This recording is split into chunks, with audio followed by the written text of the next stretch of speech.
Hi, my name is Paul Arnold, sometimes known as Stuttering Professor, and today I want to talk to you about how to reduce anxiety. And as a psychologist, I want to share with you some various hints and tips about how to help you manage it better.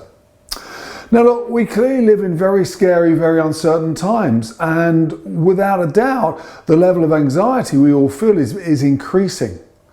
You know, and basically if you look at what anxiety is a feeling of being out of control. So we're going to address both the feeling part and the how to put yourself back in control. And I think there are to be like 6 different steps you can do to help you address this. 1 is admit it, 2 is talk about it, 3 is identify it, 4 is evaluate it, 5 is reframe it, and 6 is tackle it. So let's take each one of those in turn. The first one is admit it. You know, it's the very first stage of any form of change. And there's nothing to be embarrassed or shy about it because actually it's so normal. Every single one of us has had anxiety at some point in time in our life. And the reality is that according to various pieces of research, 1 in 5 people have some degree of anxiety at this very moment in time. And probably right now with what's going on in the world, it's probably much higher than that. So first step is admit it. And you're probably watching this because you are already at that stage, so well done. The second thing is to talk about it. Start to find a way of expressing it.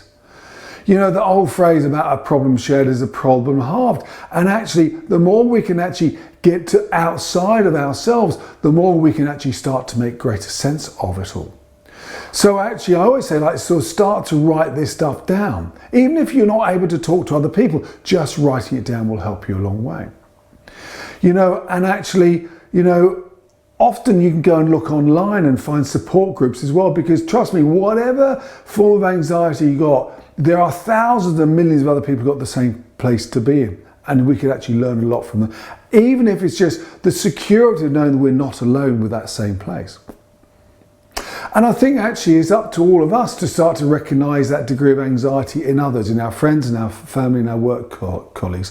And therefore, it is no problem in actually asking in a very gentle, kind, caring, non-judgmental way if they're okay and if they want to talk about anything.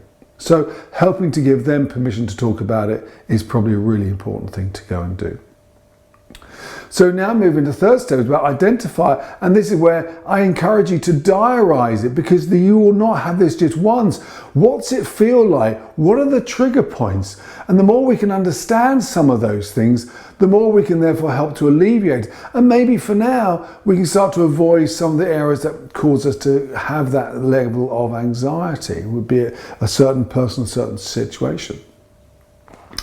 And I think writing it down is really important, because you know what, emotions, these feelings we have, they're very mushy, it's very complex, it's very sort of unclear, and literally just the process of writing this stuff down gives us a greater degree of clarity and helps us make sense of that stuff.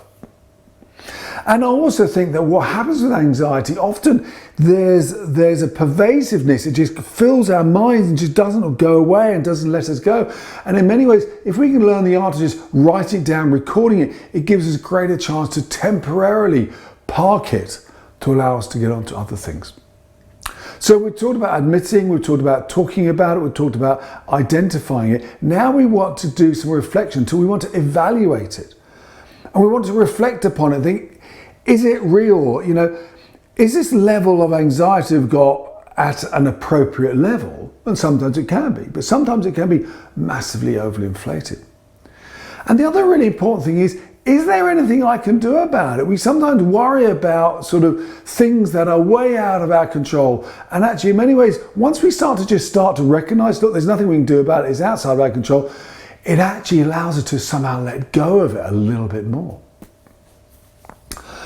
And I always say, you know, if you've seen in the past videos, I always talk about this, about how emotion is driven by the meaning we put upon the event. So what's the meaning I'm putting upon this? You know, is it about something about me, something about, you know, my fears? So the more we can identify that, the better it's going to be, because we get closer towards the heart where the problem is. One of the things I encourage as a technique is to try and see it through another person's eyes. Imagine your brother, your sister, your uncle, your aunt, your friend at work came to you with that problem. What would be the advice you give to them.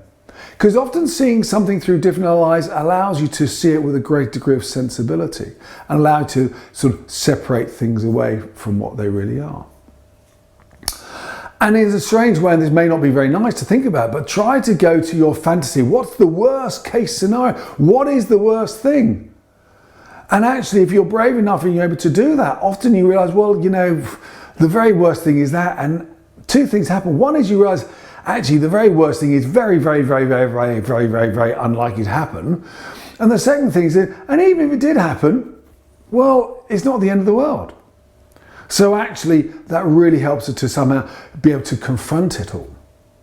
You know, I love what Mark Twain once said. He said, I've had many disasters in my life, very few of which have ever come true. And I think it's the same with all of us. So now we go on to step 5, which is to reframe. And this is this idea about trying to put it into a bigger context. In the grand scheme of what's going on, me worrying about that, is that really that big a thing? What's going on in other people's lives in other parts of the world? Frankly, you know, maybe I should put this into a bit more of context. Or maybe say, would I be worrying about this in 5 years' time? And a very good way of thinking about it is think about what was worrying you 5 years ago. Think, do you remember I was really stressed and anxious about that? Come to now, it's disappeared. And realize that often this is temporal. It was only going to last a small period of time before it passes on. And the other thing is to recognize that actually other people in the same boat as you.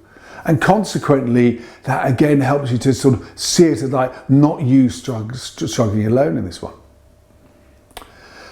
And the other one is to help reframe it. Try and find a positive angle on this. You know, a lot of anxiety, a lot of stress is to do with us moving out of our comfort zone into an area that we're unsure about. And often that means we're moving into a growth zone.